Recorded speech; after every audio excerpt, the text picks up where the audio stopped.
Olá, gente, estamos aqui na Sacada Cultural e nós hoje estamos com uma convidada muito especial, direto do Chile, nossa amiga, companheira, camarada, Marisol Molina, que estará aqui conosco e a gente vai papear, conversar um pouco sobre direitos humanos, sobre a situação do Chile, sobre os trabalhos da Marisol, que é uma grande ativista e educadora no Chile. Também estamos aqui com Francisco Prandi, meu amigo, grande músico, produtor, de tudo um pouco, né, Francisco? E vai estar auxiliando a gente aqui na tradução para que vocês que estão nos assistindo, ouvintes, consigam compreender um pouco mais o que a Marisol vai estar contando para a gente. Então, olá, Marisol, seja bem-vinda à Sacada Cultural. Muchas gracias por la invitación, muchas gracias por la gentileza de mi querido amigo, hermano Francisco Prandi, que está aquí auxiliándome, como dijo recién el camarada. Feliz de que me hayan considerado para poder conversar y así también entrelazar nuestras manos en base al internacionalismo solidario. Bom, ela agradeceu aí as boas-vindas, eu faço o mesmo, aproveito aqui a oportunidade e ressaltou também, agradeceu por ela ter sido escolhida para falar sobre o assunto e que é uma maneira da gente entrelaçar nossas mãos nesse internacionalismo solidário. Marisol, conta um pouco para a gente sobre a sua história no Chile, como educadora, como ativista. Conta un poco para gente. Ya. Bueno, yo soy educadora de párvulo de profesión, de los más pequeñitos, maestra jardinera, como le dicen en Argentina, no sé cómo le dicen en Brasil, pero soy un poco intrusa. Así que desde mucho tiempo me he dedicado a ser autodidacta en temas como de género, derechos humanos, pueblos originarios, y he sido bastante inquieta al respecto, entonces he aprendido bastante y tengo grandes amigos y amigas que se han transformado en maestros de vida, que me han acompañado en un crecimiento con respecto a estos temas. Y bueno, creo que nací activista, fui de la generación que luchó contra la dictadura.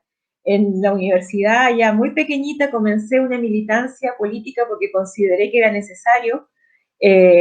Abracé las filas del Partido Comunista a los 18 años y comenzamos a trabajar en clandestinidad en la defensa de los derechos de los humanos y las humanas, a trabajar, obviamente, para derrocar la dictadura con nuestros compañeros y compañeras, en tiempos en que fueron bastante difíciles y de ahí se forjó este activismo.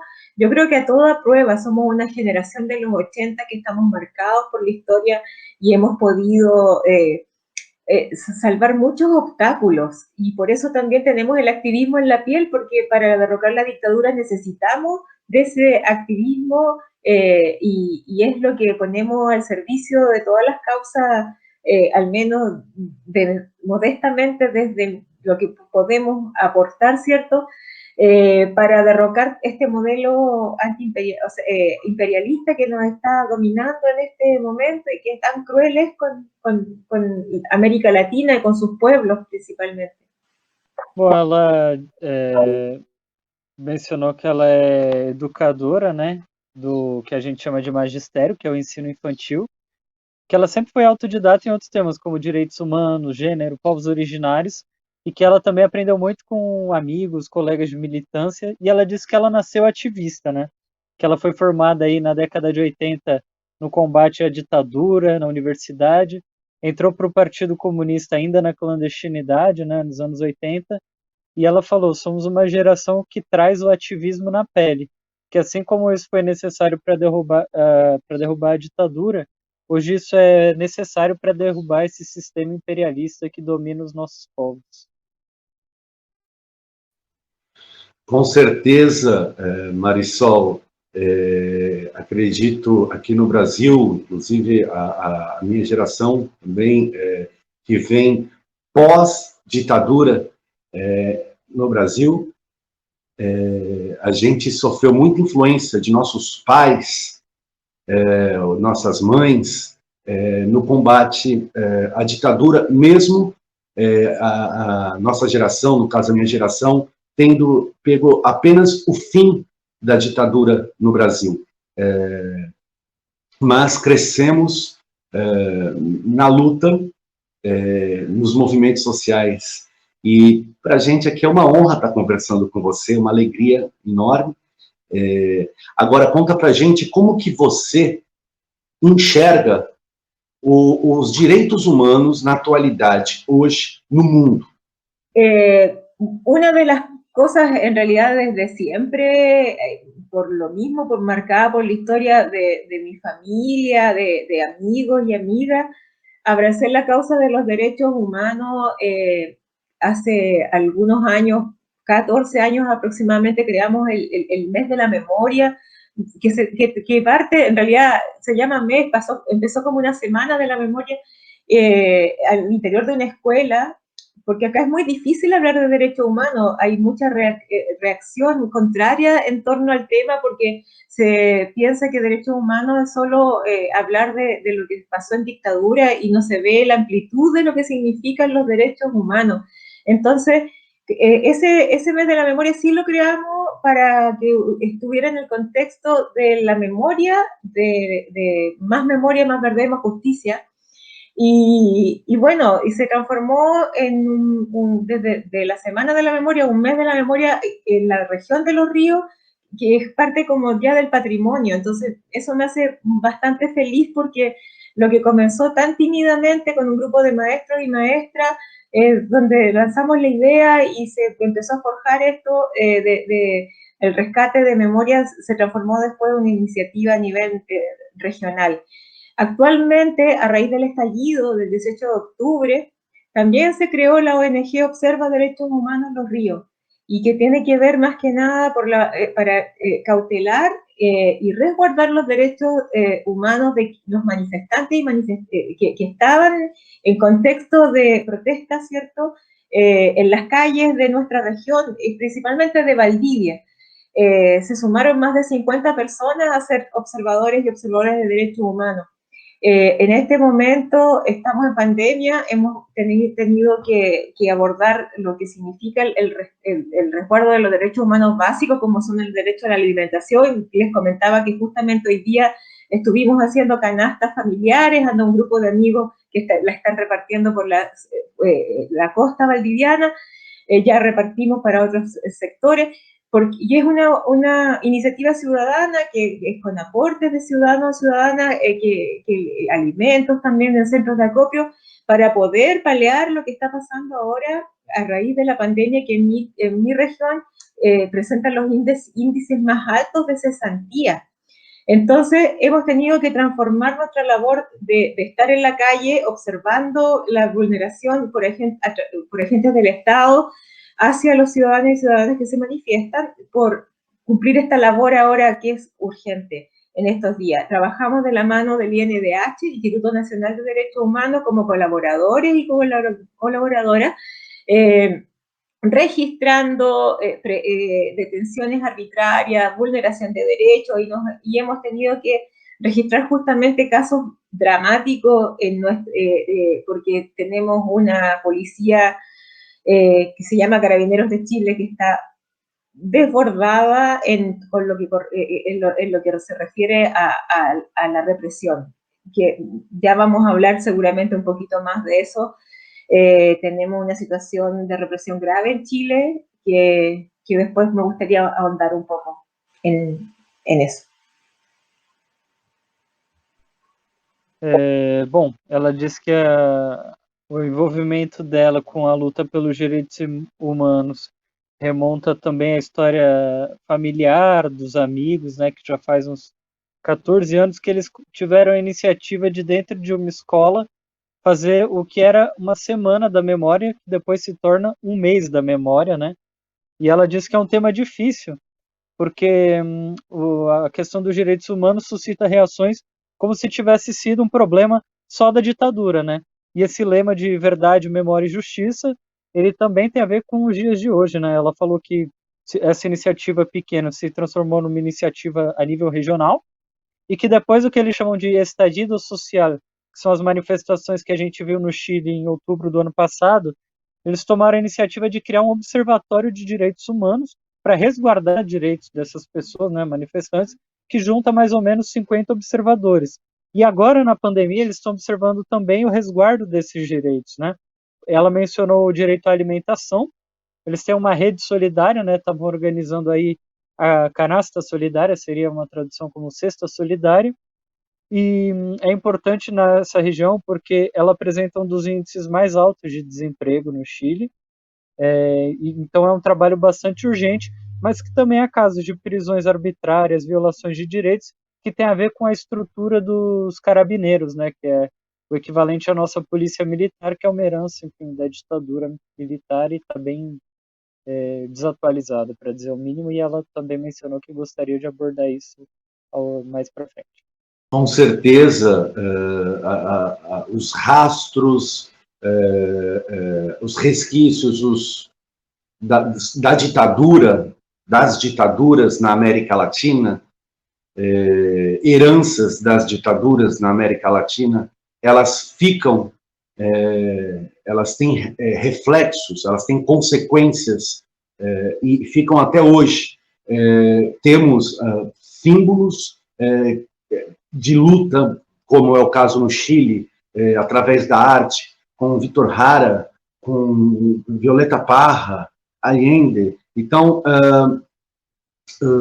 e no Brasil também temos símbolos que foram mortos na ditadura, como é o caso de Carlos Marighella, entre tantos outros ativistas e militantes que lutaram pela liberdade, pela democracia no Brasil. Luiz Carlos Prestes, entre tantos outros. Marisol, você como educadora, é uma educadora e trabalha com futuras gerações, né? Como que se dá esse trabalho com todas essas informações sobre os direitos humanos, sobre a luta pela democracia, sobre toda a história de Chile para essas novas gerações?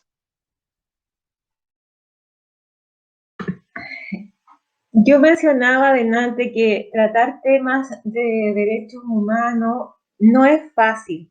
Hay bastante resistencia porque todavía tenemos en Chile, lamentablemente, y bueno, se manifiesta en que hemos elegido nuevamente a Sebastián Piñera como presidente, una gran presencia de personas que no tienen mayor conciencia de lo que significa el neoliberalismo y el imperialismo aquí instalado en América Latina. Entonces, para mucha gente es bastante cómodo, sobre todo para quienes tienen una vida también holgada económicamente. Entonces, el modelo que se ha instalado ha sido también un modelo de evasión, donde hay temas que no se toman y no se profundizan. Entonces, por ejemplo, uno de ellos es el tema de los derechos humanos. Para mí como educadora ha sido bastante difícil instalar, a pesar de que el mes de la memoria nació en una escuela básica, que en realidad básica y media en esa época, ha sido difícil, a pesar de que hemos también tocado las puertas de los seremis de turno de gobiernos democráticos, no se le han abierto las puertas para instalar en el currículum educacional chileno el tema de derechos humanos. En 1990 se instaló como objetivo transversal en la educación, pero queda al arbitrio en realidad de si lo toman o no educadores y si es que son sensibles con la temática.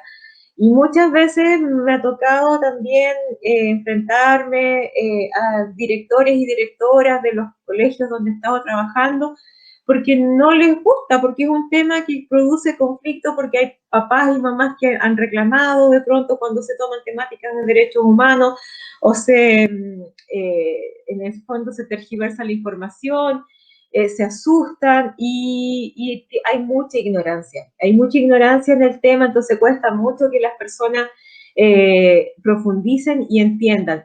Lo he tomado como un desafío que también ha tenido costos personales, porque en el no entender de los directores de turno, de mis superiores, ¿cierto? Pero sí es un tema que cuando se habla con los niños y niñas, con los jóvenes, hay un campo que es fértil y que hace que los valores del humanismo puedan allí florecer. Y es un desafío para cada educador ser porfiado, ser necio, como dice Silvio Rodríguez, ¿cierto? Para que podamos instalar estos temas a pesar de los costos, que no son menores, pero siento de que es un momento también decisivo en que tenemos que en la educación, si nosotros hubiésemos abrazado con mayor fuerza los derechos humanos, la educación en derechos humanos, no hubiéramos tenido las consecuencias que nos dejó el 18 de octubre, porque hubiéramos tenido una población sensible al tema y comprometidos con la defensa de los derechos humanos como una gran bandera que levantar siempre, ¿cierto?, enarbolar siempre, y no hubiéramos permitido que esto sucediera. Afortunadamente todavía hay gente que está despierta y denuncia y además trabaja como activista en derechos humanos, pero ojalá sea una causa que abrazara mucha más gente para que no hubiese vulneración de derechos tan graves como las que hemos tenido no solo en Chile, sino que también ustedes en Brasil.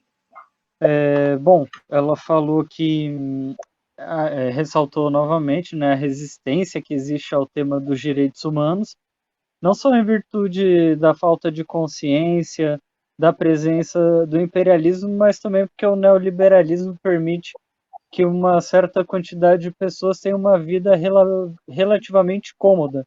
Então, assim, eles conseguem evadir determinados temas, e este é o caso dos direitos humanos, né? Ela disse que, embora eles façam o mês da memória, lá em Valdívia, no interior de uma escola, os governos democráticos, né, pós-ditadura, eles não instalaram nos currículos escolares a questão dos direitos humanos, embora, desde 1990, tenha sido dito que se tratava de uma questão transversal, que deveria, portanto, perpassar todas as políticas, né? Então, ela disse que se enfrenta muita resistência das diretorias das escolas, inclusive das famílias. Então, assim, há uma dificuldade de aprofundar esses temas. É difícil depender de superiores, como as diretorias, os governos vigentes, né? E diz que apesar desse desafio, apesar dos custos pessoais em que isso implica, os jovens são abertos a esse diálogo, e que caso houvesse essa abertura maior em toda a sociedade em relação aos direitos humanos, o que se viu de violações depois das manifestações do dia 18 de outubro e posteriores, né, não se teria permitido aquela quantidade de violações aos direitos humanos. E ela também disse que isso não é só um problema do Chile, mas também aqui no Brasil a gente vê disso também. Com certeza, Marisol, na história existem esses ciclos históricos onde a extrema-direita, o fascismo, assume um lugar de destaque, libertando todo o ódio e raiva, descarregando na sociedade. Isso acontece de tempos em tempos, né? Se a gente for fazer uma análise da história, na América Latina, inclusive, em lugares, eles vão acontecendo e vão tomando a América Latina, esses ciclos, né? E a gente continua na resistência, né? Que é esse diálogo com as populações, esse diálogo com a conversa, a militância, o trabalho com os povos, né? Em defesa dos povos. E em defesa também do que a gente já vem criando, como que é o caso das integrações latino-americanas, né? Que fortalece as nossas lutas dentro dos nossos países. Agora, desde 2013, no Brasil, a gente viu um golpe de Estado onde se derrubou uma presidente eleita democraticamente por ser mulher e por uma série de questões, por não ter compactuado com diversas questões que você, muitas vezes, dentro do sistema, às vezes, você tem isso, né, de fazer esse jogo, e ela não quis fazer esse jogo político com aquela força que estava ali, e por ser mulher, sendo derrubada da presidência da República, dando margem e espaço para surgir toda a intolerância, tudo o que aconteceu no Brasil desde 2013, onde o fascismo pegou carona nesses atos, nessas aglomerações de pessoas, para construir a figura de um presidente que é o Bolsonaro. E acredito que isso vem acontecendo em diversos países da América Latina. Como que vem acontecendo, como está acontecendo as situações, como estão as situações no Chile hoje? Oi. Bueno, estamos bien parecidos como Brasil. Y también durante el gobierno de la presidenta Michelle Bachelet, si bien es cierto, no representa todo lo que queríamos los comunistas, ¿cierto? Pero fuimos bastante fieles porque fuimos parte del pacto político que la levantó por segunda vez como presidenta. Pero sí, no es menor que el ataque a través de los medios de prensa, la descalificación, también por ser mujer, fue feroz.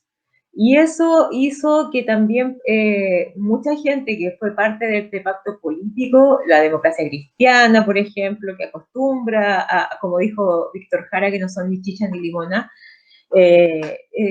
también no fue fiel al programa de la presidenta y hubo muchas cosas que no se pudieron cambiar de la propuesta que ella tenía. Entonces, ¿qué pasa? Que de una u otra forma estos partidos que no ayudaron a que el programa se lleve a cabo, se creó descontento, por cierto, porque además, como decías, iba de la mano de desprestigio a través de los medios de prensa, y eso hace que los gobiernos que son más progresistas se deterioren frente a la opinión pública y dejan el terreno fértil para que venga la derecha a instalarse frente a cualquier capacidad de análisis que pueda sorprendernos, porque todos sabemos la historia de Piñera, por ejemplo, y sin embargo hubo un pueblo que lo vota nuevamente, con un bajo porcentaje, porque el voto en Chile no es obligatorio aún, a pesar de que se quiere volver el voto obligatorio. Y bueno, la última vez que tuvimos ahora el plebiscito hace unos meses, el 25 de octubre, vimos cómo a raíz de toda la situación que pasó desde el 18 de octubre del año pasado hasta ahora, hubo gran interés por participar en este plebiscito de la juventud, y se marcó un hito histórico en participación, algo que no venía sucediendo en los últimos años, y que, por cierto, abrieron las puertas a que la derecha se instale en Chile. No es nada distinto a lo que ustedes están viviendo y lo que le pasa a los gobiernos progresistas cuando se instalan en un país. Lo vimos con el gobierno de Evo Morales, cómo se confabuló la derecha internacional, el imperialismo Estados Unidos, ¿cierto?, para desestabilizar. Lo vemos como pasa en Venezuela también, como pasa en Cuba por más de 60 años de bloqueo. Entonces, y así, cualquier país que quiera cambiar o no estar alineado con Estados Unidos sufre las consecuencias, y así vimos también cómo nos pasó a nosotros con el gobierno de Salvador Allende, que fue desestabilizado desde antes que asumiera, incluso como lo han demostrado todos los informes secretos que se han desclasificado, ¿cierto? Y que, de la CIA, y que hablan de cómo está siempre esta águila negra con la que cómo se representa a Estados Unidos frente con su garra en América Latina. Y bueno, acá la única forma de hacer frente a esto es mediante un pueblo organizado e informado. Yo creo que es una primera barrera que hemos estado tratando de pasar, el tema de la información. Las redes han servido muchísimo. Nosotros mismos acá como Partido Comunista de los Ríos hemos desde el día 1 de la pandemia levantado un programa que es el Con Todo de Sinopaqué, donde Francisco siempre ha estado invitado también, y que un poco trata de contrarrestar los medios oficiales, que son lo primero que deberíamos nosotros en un gobierno democrático haber recuperado. La prensa, que es tan importante, pero sin embargo está en manos de tremendos conglomerados que hacen vista gorda, digamos, con toda la injusticia que se está viviendo, la represión que se está viviendo, y donde nos llenan de matinales, de reality, de temas eternos, de hablar de farándula, por ejemplo, de temas triviales que ocupan toda una mañana, en momentos que serían muy ricos para que el pueblo se educara. Pero bueno, el pueblo ha buscado otra alternativa, que son las redes sociales, y programas como este o como el que estamos levantando nosotros son un tremendo aporte para la disidencia, digamos, para una opinión disidente, para forjarla, para educar, para entregar argumentos y en definitiva poder de una u otra forma contrarrestar todo el poder que tiene esta prensa al serviço del capital. Bom, ela disse que no caso do Chile não é nada muito diferente do que aconteceu no Brasil. Durante o governo da Michelle Bachelet, que o Partido Comunista do Chile, no qual ela faz parte, foi fiel, mas considera que não foi suficientemente transformador. Mas ela ressalta que houve diversos ataques e desqualificações a partir da imprensa também, e principalmente pela questão da Michelle Bachelet ser uma mulher. Diz também que houve forças que se comprometeram, mas não ajudaram, como a Democracia Cristã. Ela lembrou a música do Victor Hara, Ni Chicha ni Limoná, porque eles estão sempre em cima do muro. E também diz que esses ataques da imprensa é que abrem o terreno para a direita. Ela relembrou, por exemplo, que o Pinheiro tinha sido enxotado pelas urnas e ele voltou em eleições que tiveram um índice muito baixo de participação, porque no Chile o voto não é obrigatório. Em compensação, no último plebiscito, houve uma diferença grande. Eles conseguiram uma participação histórica, o que demonstra também o quanto estava desgastado, né, aquele sistema político. Mas ela diz que essa participação, o plebiscito, também abre... a direita reage a eles, né, ela se articula, reage, e ressaltou o caso do governo Evo Morales, da Venezuela, de Cuba, que sofre um bloqueio criminoso já há muitos anos, e também do governo Allende, no Chile, que a desestabilização, se sabe com provas documentais, começou até antes mesmo do Allende assumir, como demonstram documentos da Embaixada Americana, etc. Ela também disse que a saída é organizar o povo e, principalmente, manter o povo informado. Desse ponto de vista, ela parabenizou o programa, diz que espaços como esses nas redes sociais são uma alternativa muito importante, e também diz que eles têm um programa via Partido Comunista Região de Los Ríos, que se chama Com Todo Sinopaqué. E esses programas, eles são uma espécie de... eles são uma resposta e uma alternativa à imprensa tradicional, porque apesar da recuperação da democracia, a imprensa não deixa de representar conglomerados que fecham os olhos para temas essenciais, como dos direitos humanos, gastam uma manhã inteira, ela falou, com programas de fofoca, reality shows, e não tratam daquilo que interessa. Com certeza, os meios de comunicação são fundamentais, tanto para um lado quanto para o outro, porque eles podem conscientizar a população ou não, aqui a gente teve a prisão política da maior liderança popular, de uma das maiores lideranças populares do mundo, que é o Lula, e a derrubada, o impeachment de Dilma Rousseff. E hoje a palavra comunista, eu mesmo já fui bloqueado na internet, impedido de fazer shows por ser músico, por falar a palavra comunismo. As pessoas estão demonizando essa palavra sem saber o que significa, que é o comum, né? E Marisol, você falou da questão do bloqueio de Cuba, né? E você faz parte da Coordenação Nacional do Chile de Solidariedade a Cuba, inclusive no ano passado a gente teve a Convenção de Solidariedade a Cuba aqui no Brasil, inclusive realizada em Santos, litoral do estado de São Paulo, organizado pela Associação Cultural José Martí, de Solidariedade a Cuba. E foi um encontro maravilhoso, e que integrou diversos países latino-americanos em solidariedade a Cuba.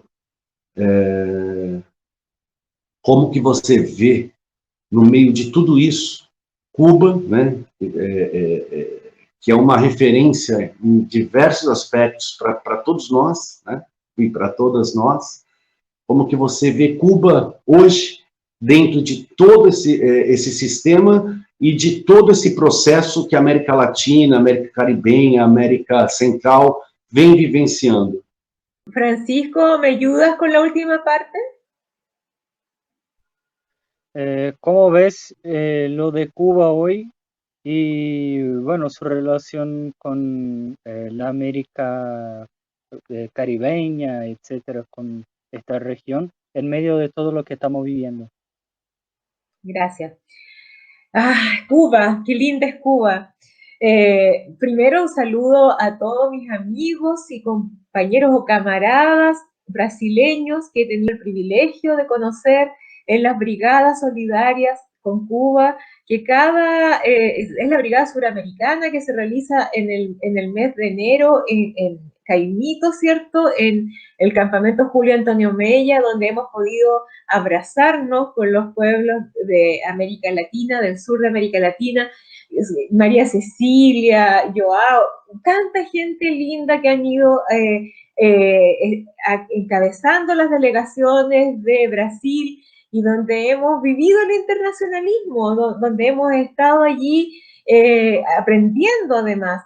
Para nosotros Cuba es un gran faro, así lo describimos en cada brigada donde hemos participado. Es el faro de América Latina, es la inspiración, el ejemplo de fortaleza. Ustedes no se imaginan lo que es ver cómo, o sea, dimensionar siquiera, yo creo, yo invito a quienes nos escuchen a dimensionar lo que significa estar bloqueado por más de 60 años.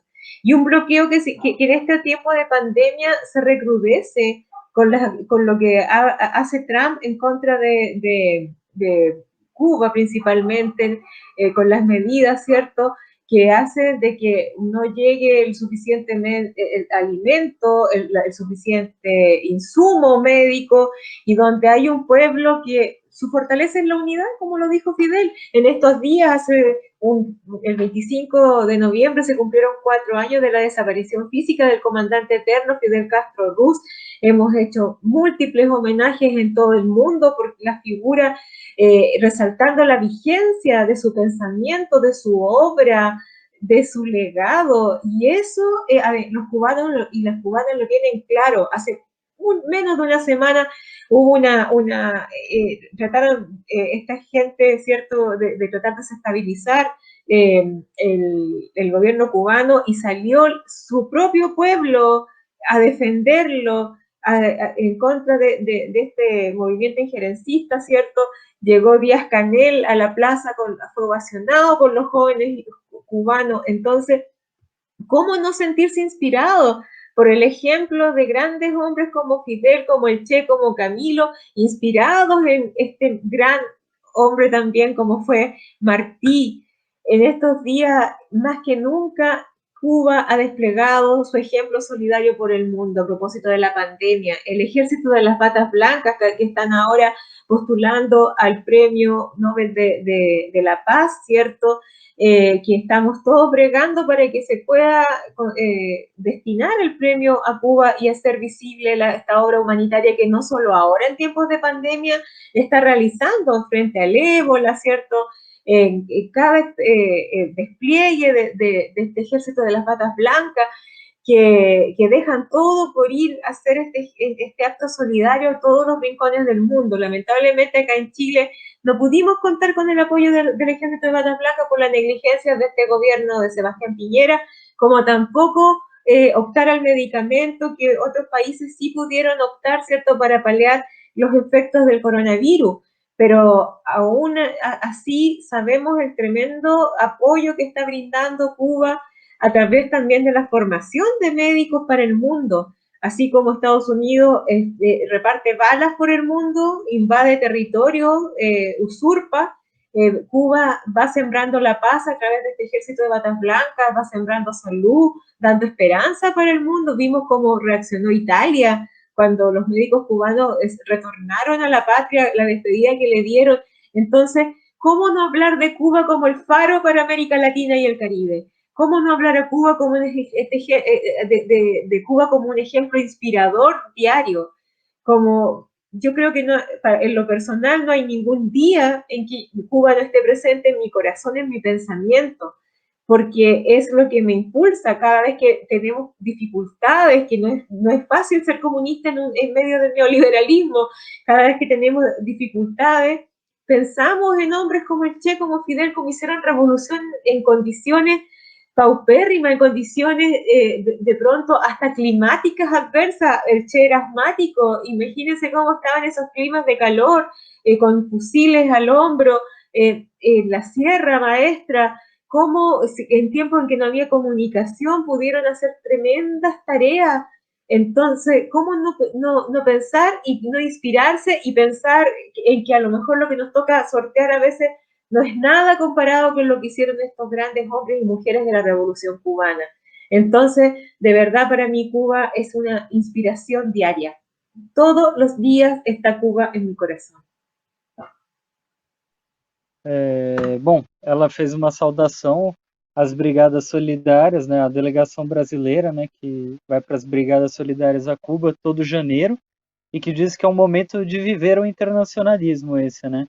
Também ressaltou que Cuba é um grande farol para a América Latina, é um exemplo de fortaleza, e disse assim: imaginem só, um bloqueio de 60 anos que endurece durante uma pandemia, o que impede a entrada de alimentos, remédios e insumos médicos, e foi isso que o Trump fez.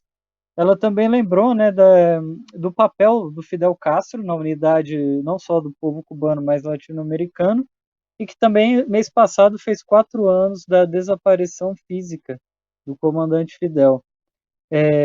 Diz que hoje, mesmo em Cuba, né, esse exemplo está vivo nos movimentos do próprio povo cubano que resistem às tentativas de desestabilização.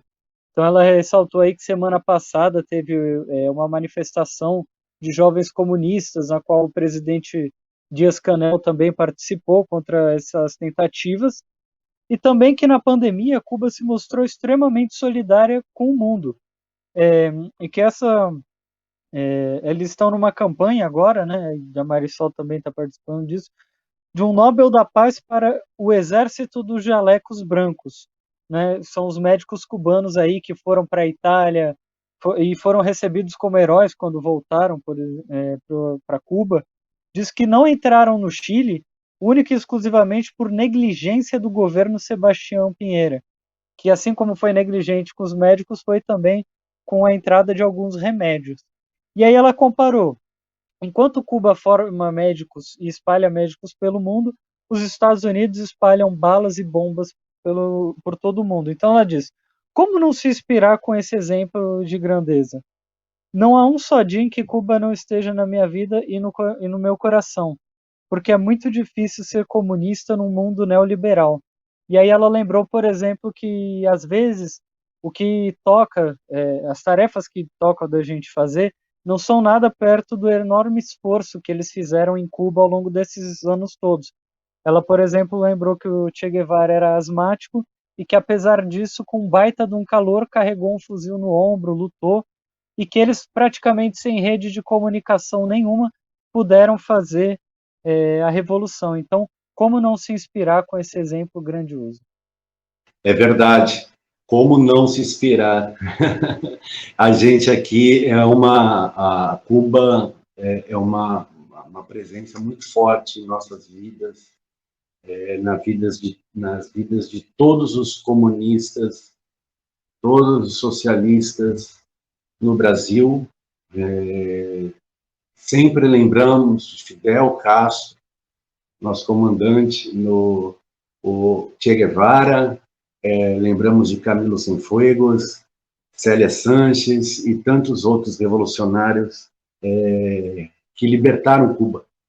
E no Brasil também aconteceu, quando Bolsonaro assumiu a presidência, também os mais médicos, que eram os médicos cubanos que vinham ao Brasil, que atendiam no Brasil, ele também cortou esse projeto, ele começou a cortar esse projeto. E o que deu, na hora, mostrou uma baixa na saúde no Brasil, pelo tamanha importância que esse projeto, esse programa tinha aqui no país. Marisol, a gente está aqui com 54 minutos de entrevista.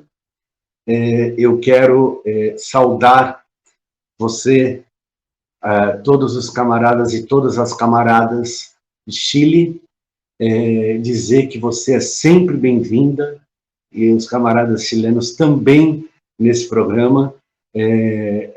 Quando passar a pandemia, nós estamos preparando um grande encontro aqui, latino-americano, e você está convidadíssima, com certeza. Prepararemos um grande encontro de unificação latino-americana aqui no Brasil. E eu quero agradecer muito a sua presença e você ter aceito o convite de vir participar aqui da Sacada Cultural. Para a gente é uma alegria. Então, muito obrigado.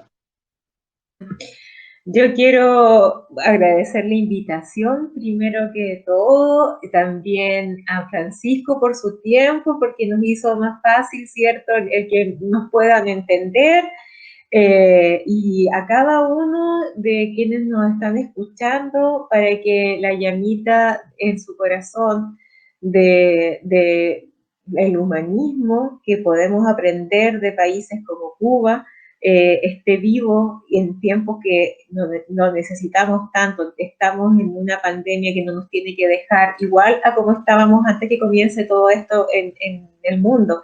Es un momento para abrazar valores que a lo mejor teníamos olvidados o guardados o estaban distraídos por ahí, ya que ustedes saben, estamos en un mundo que es bastante todo rápido, todo inmediato. Entonces, creo que es un momento que nuevamente nos invita a reflexionar, a replantearnos, a ver cómo podemos abrazar la vida en forma diferente y ser felices, ser más felices. Así que ojalá que nos podamos volver a ver. Muchas gracias por la invitación también para las fechas que vienen y mucho éxito para ustedes y no se olviden que hasta la victoria siempre, compañeros, siempre, siempre, siempre. Bom, ela agradeceu ao convite, a tradução que fez mais fácil a conversa, e também a audiência, né, as pessoas que estão nos ouvindo, e que a chama do humanismo esteja sempre acesa, né? E isso a gente pode aprender de países como Cuba. Ela diz que nós precisamos uns dos outros e a pandemia fez a gente perceber esses sentimentos que estavam adormecidos, que estavam guardados aí em algum canto, e de repente vem uma pandemia e faz a gente lembrar, né, da importância. Então ela faz esse convite, né, à reflexão. Também espera poder voltar a ver aí esses rostos que estão aqui presentes hoje. Deseja sucesso ao programa e diz: não nos esqueçamos. Hasta la victoria siempre. Autocuidado y solidaridad. Obrigado, Francisco Prandi, obrigado por ter participado aqui do programa, auxiliado muito aqui na tradução. Estamos juntos, Francisco, que essa semana já entra com uma coluna no programa maravilhosa. Obrigado, meu irmão. Quero agradecer muito você. Marisol, gracias. Hasta siempre. Hasta la victoria siempre. Y Chaltumay Lamien, Peucayal, en Mapudungun. Hasta pronto, hermanos. Gracias.